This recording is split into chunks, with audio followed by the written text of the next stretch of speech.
ଯେତେବେଳେ ଆସନ୍ତି ପ୍ରଭୁଙ୍କୁ ଆଉ କ'ଣ ମାଗିବେ? ପ୍ରଭୁ ଆପଣଙ୍କର ଦର୍ଶନ ମିଳିଗଲା, ୟାଠୁ ବଡ଼ ସମ୍ପଦ ଆଉ କ'ଣ ଜଗତରେ କିଛି ଅଛି? ଆପଣଙ୍କ ସାନ୍ନିଧ୍ୟ ପ୍ରାପ୍ତ ହେଲା, ଆଉ କିଛି ଦରକାର ନାହିଁ। ତ ଆଉ ଜଣେ ଭକ୍ତ ଅଛନ୍ତି, ତାଙ୍କଠାରୁ ମଧ୍ୟ ଅନୁଭୂତି ଶୁଣିବା। ଆଜି ଝୁଲଣ ଯାତ୍ରାର ଆଜି ଅୟମ ଆରମ୍ଭ। ଆପଣ ତ ସମସ୍ତ କଥା ଜୟ ଜଗନ୍ନାଥ ଟିଭିର ସିଧା ପ୍ରସାରଣରେ ଦେଖୁଛନ୍ତି। ଜୟ ଜଗନ୍ନାଥ ଟିଭିକୁ ସ୍ୱାଗତ କରୁଛୁ ଆଜ୍ଞା। ଆପଣଙ୍କର ନାଁ କହିବେ, କେଉଁଠି ଆସିଛନ୍ତି ଆଜ୍ଞା କହିବେ? ମୋ ନାଁ ମନୋରଞ୍ଜନ ସ୍ୱାଇଁ, ମୁଁ ତିର୍ତ୍ତୋଲରୁ ଆସିଛି। ଜଗତସିଂହପୁର ତିର୍ତ୍ତୋଲରୁ ଆସିଛନ୍ତି। ଜଗତସିଂହପୁର ହେଉଛି ମା ଶାରଳାଙ୍କର ପୀଠ, ମା ଶାରଳାଙ୍କର କ୍ଷେତ୍ର। ଝଙ୍କଟ ଶାରଳାଙ୍କ ଠାରୁ ମହାପ୍ରଭୁଙ୍କର ପୁରୁଷୋତ୍ତମ କ୍ଷେତ୍ର। ଇଏ ଯାତ୍ରା କେମିତି ରହିଲା ଆପଣଙ୍କର? ଇଏ ମୋ ଯାତ୍ରାଟି ମହାପ୍ରଭୁ ଜଗନ୍ନାଥଙ୍କର ଯେତେବେଳେ ଡାକରା ମିଳେ ମୋତେ, ମୁଁ ସେତେବେଳେ ହିଁ ଆସେ। ମୁଁ ସବୁବେଳେ ଭାବିଲେ ବି ମୁଁ ଆସିପାରେ ନା।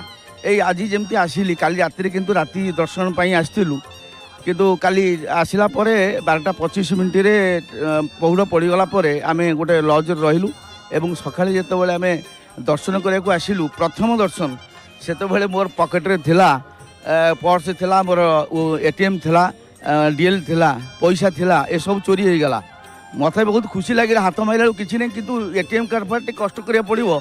କିନ୍ତୁ ସେସବୁ ଟିକେ ଠାକୁରଙ୍କର ଇଚ୍ଛା ହେଲା, ଯେ ଯାହାର ଗୋଟେ ଅସୁବିଧା ହେଇଛି, ଠାକୁର ଚାହିଁଲେ ୟାର ପଇସା ଅଛି, ଏତିକି ଦେଇଦେଲେ ସେ ଖୁସି ହେଇଯିବ। ତେଣୁ ମୁଁ ବହୁତ ଖୁସି। ତେଣୁ ଯେତେବେଳେ ଆପଣଙ୍କର କହିଲେ ପଇସା ଚୋରି ହେଇଗଲା ବୋଲି, ଅର୍ଥ ଚୋରି ହେଇଗଲା, ଅର୍ଥ ଚୋରି ହେଇଗଲେ ଆମେମାନେ ସାଧାରଣତଃ ମନ ଦୁଃଖ ଟିକେ କରିଥାଉ, କିନ୍ତୁ ଆପଣ କାହିଁ ଖୁସି ହେଇଗଲେ? ନାଇଁ, ମୁଁ ମନ ଦୁଃଖ କରିନି। ସେ ପ୍ରଭୁ ଦେଇଛି। ବହୁତ ଦୁଃଖ କଷ୍ଟରେ ମୁଁ ଯେତେବେଳେ ଏପର୍ଯ୍ୟନ୍ତ ଆସିଛି, ଇଏ କେତେଟା ପଇସା ପାଇଁ କ'ଣ ପାଇଁ ମୁଁ କାହିଁ, ସେ ତାରି ସବୁ, ମୋର କିଛି ନାହିଁ, ମୋର କିଛି ନାହିଁ। ସେ ସବୁ ଜିନିଷ ସେ ଦେଇଛି, ସେ ତାର ନେଇଗଲା ଏବଂ ତାରି ସାମ୍ନାରେ ବି ସେ ନେଇଗଲେ। କେତେ ସୁନ୍ଦର କଥା କହିଲେ ଆପଣ। ତ ଆଜ୍ଞା, ଆଉ ଅନୁଭୂତି କ'ଣ ରହିଛି, ଯେଉଁ ଅନୁଭୂତି ଆପଣ ଆଜି କହିବେ ଭକ୍ତମାନଙ୍କୁ? ଅନୁଭୂତି ପ୍ରତ୍ୟେକ ମୁହୂର୍ତ୍ତରେ ଅନୁଭୂତି ଅଛି। ମୋର ଖାଲି ନୁହେଁ, ଯେତେବେଳେ ମୁଁ ମହାପ୍ରଭୁଙ୍କୁ ମୁଣ୍ଡିଆଟି ମାରେ, ଭାବେ, ମନନ କରେ, ସେତେବେଳେ ମୋ ନିଜ କଥା କେବେ ବି ଭାବେନି। ମୁଁ ବିଶ୍ୱର କଥା ଭାବେ, ସବୁ ଲୋକମାନେ କେମିତି ଶାନ୍ତିରେ ରହିବେ, ଖୁସିରେ ରହିବେ, ସମସ୍ତଙ୍କୁ ଭଲରେ ରଖ। ମୁଁ ଭଲରେ ରହିଲେ ଲାଭ କ'ଣ ମିଳିବ? ମାନେ ଅନ୍ୟମାନେ ସମସ୍ତଙ୍କ ସହିତ ଭଲରେ ରହିଲେ ଶାନ୍ତି, ସମସ୍ତେ ବିଶ୍ୱ ଶାନ୍ତି। ସେଥିରେ ମୁଁ ଭଲରେ ରହିବାଟା ମୁଁ କେବେ ଚାହିଁନି। କିନ୍ତୁ ଅନୁଭୂତି ପ୍ରତ୍ୟେକ ମୁହୂର୍ତ୍ତରେ ଥିଲାବେଳେ ଆଗରେ ରଥ ଖୋଲା ହେଇଛନ୍ତି, ଏ ରଥର କଥା ମୋର ମନେ ପଡ଼େ। ଥରେ ମୁଁ 1983-84 ମସିହାରେ ରଥ ଦର୍ଶନ କରିବା ପାଇଁ, ଗୁଣ୍ଡିଚା ଦର୍ଶନ କରିବା ପାଇଁ, ତା ପୂର୍ବଦିନ ରାତିରେ ଏଇ ବଡ଼ଦାଣ୍ଡରେ ଆମେ ରାତିରେ ଉଜାଗର ରହିଥିଲୁ ଏବଂ ମନ୍ଦିରକୁ ଭୋରୁ ଗଲୁ। ଯେତେବେଳେ ପହୁଣ୍ଡ ହେଇଗଲେ, ସେତେବେଳେ ବଳଦେବଙ୍କର ରଥ, ବଳଦେବ ଯେତେବେଳେ ପହୁଣ୍ଡ ହେଉଛନ୍ତି, ସେତେବେଳେ ମୋ ସାମ୍ନାରେ ଦୋକାନ ଥିଲା, ତାରି ସାମ୍ନାରେ ଆମେ ଛିଡ଼ା ହେଇଛୁ। ମାନେ ଏତେ ଜାମ୍ ହେଇଗଲା ଯେ ବହୁତ ଲୋକ ପଡ଼ିଗଲେ। ମୁଁ ବି ଚେଷ୍ଟା କଲି, ବହୁତ ସ୍ତ୍ରୀ ଲୋକ ସବୁ ଆସିଥିଲେ, ତାଙ୍କୁ ସବୁ ଚେଷ୍ଟା କରୁଥାଏ ଅଟକାଇବା ପାଇଁ, ଠାକୁରଙ୍କୁ ଡାକୁଥାଏ, ପ୍ରଭୁ ଏମାନେ କେମିତି ଭଲରେ ରହନ୍ତୁ। ଏବଂ ମୁଁ ଯେତେବେଳେ ଦେଖିଲି ମୋର ଅକ୍ସିଜେନ୍ ସର୍ଟ ହେଇଯାଉଛି, ନିଶ୍ୱାସ ନେଇପାରୁନି, ସେତେବେଳେ ମୁଁ ପ୍ରଭୁଙ୍କୁ ଡାକିଲି, ହେ ପ୍ରଭୁ, ଏଇ ଯେମିତି ପଡ଼ିଯାଉଛନ୍ତି, ଏ ମୋ ଆଗରେ କିଏ ପଡ଼ିଯାଆନ୍ତା କି? କାରଣ ତାକୁ ସ୍ୱେଚ୍ଛାସେବୀ ବାହିନୀ ନେଇଗଲା ପରେ ଫାଙ୍କା ହେଇଯାଏ, ମୁଁ ଦୌଡ଼ି ପଳେଇବି। ଏଇ କଥା ଭାବୁ ପ୍ରଭୁଙ୍କୁ ନିବେଦନ କରୁଛି, ଜଣେ ମୋ ଆଗରେ ପଡ଼ିଗଲେ। ମୁଁ ସାଙ୍ଗେ ଟେକି ନେଲା ପରେ ମୁଁ ଦୌଡ଼ିକିରି ଯାଇ ପଛପଟକୁ ଗୋଟେ ଯେଉଁ ମିନି ମେଡ଼ିକାଲ ସେଣ୍ଟର ଥିଲା, ସେଠି ଯାଇ ପହଞ୍ଚିକିରି କୋଲ୍ଡ ୱାଟର ଆଣିକିରି ମୁଣ୍ଡରେ ଛିଞ୍ଚି ହେଇଲି, ପିଇଲି ଠାକୁରଙ୍କ ଦର୍ଶନ। ମୁଁ ସେଇ ଯେତେବେଳେ ଭଗବାନ ମହାପ୍ରଭୁ ଯେତେବେଳେ ଯିଏ ମାଗିଛି, ଯାହା ଚିନ୍ତା କରିଛି, ତାକୁ ହିଁ ତା ପାଖରେ ପହଞ୍ଚି ଯାଇଛନ୍ତି। ଏଇ ଅନୁଭୂତି ଅନେକ ଅଛି, ଅନୁଭୂତି କହିଲେ ସରିବନି। ତେବେ ଇଏ ଗୋଟେ ସାଧାରଣ ଅନୁଭୂତି ହେଲେ ମୋ ପାଇଁ ମହାନ। ଜୟ ଜଗନ୍ନାଥ ଟିଭି ଆପଣ ଦେଖନ୍ତି ଆଜ୍ଞା? ସାର୍, ସବୁବେଳେ ମୁଁ ଦେଖେ, ପ୍ରତି ମୁହୂର୍ତ୍ତରେ ମୁଁ ଦେଖେ। ଏବଂ ଯେଉଁ କଥା ବିଶ୍ୱ ବ୍ରହ୍ମାଣ୍ଡର କର୍ତ୍ତା ଯେତେବେଳେ ତାଙ୍କର ସ୍ୱରୂପ ଆମେ ଦେଖୁଛୁ, ତାହାର ବରଦାନ ଆମେ ଦେଖୁଛୁ, ଆଉ ଦୁନିଆରେ ଅନ୍ୟ ଟିଭି କ'ଣ, ଅନ୍ୟ କିଛି ନାହିଁ। ତେଣୁ ସେଇଟା ହେଉଛି ମୋ ପାଇଁ ଯଥେଷ୍ଟ। ମୁଁ ସବୁବେଳେ ଦେଖେ।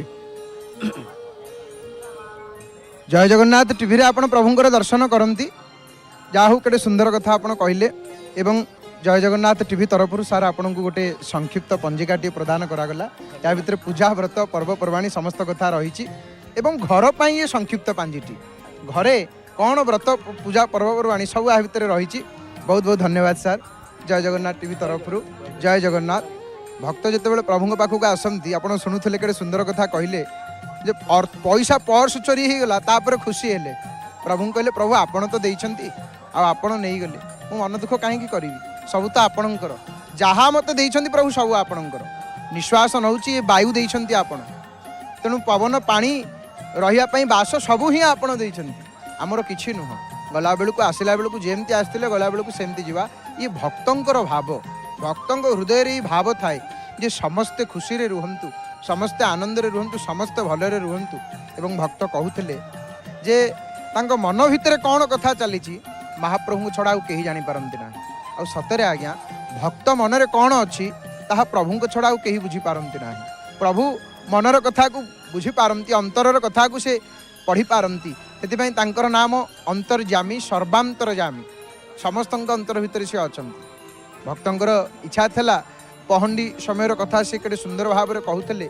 जमती शिशु मनरे कौन अच्छी संतान मनरे कौन अच्छी माँ बुझीपे भक्त मनरे सेहीपरि कौन अच्छी महाप्रभु बुझीपारती आ महाप्रभु तत्क्षण भक्त को ताकू प्रदान करती कारण भगवान निजे कहते थरुटे मो शरण को पलैया तापर तोर समस्त दायित्व मोर संपूर्ण रूप से तोर निर्वाह करी तेणु सुंदर भाव में भक्त अनुभूति कार्यक्रम को आपण मैंने देखुले एवं आज तो समय हो गला भक्त अनुभूति कार्यक्रम को आम ये रखा एवं आसतु वर्तमान स्टूडियो को जीवा स्टूडियो रे सुंदर भाव में अन्यान्य कार्यक्रम रही श्रवण करवा प्रभुंकर दर्शन करवा।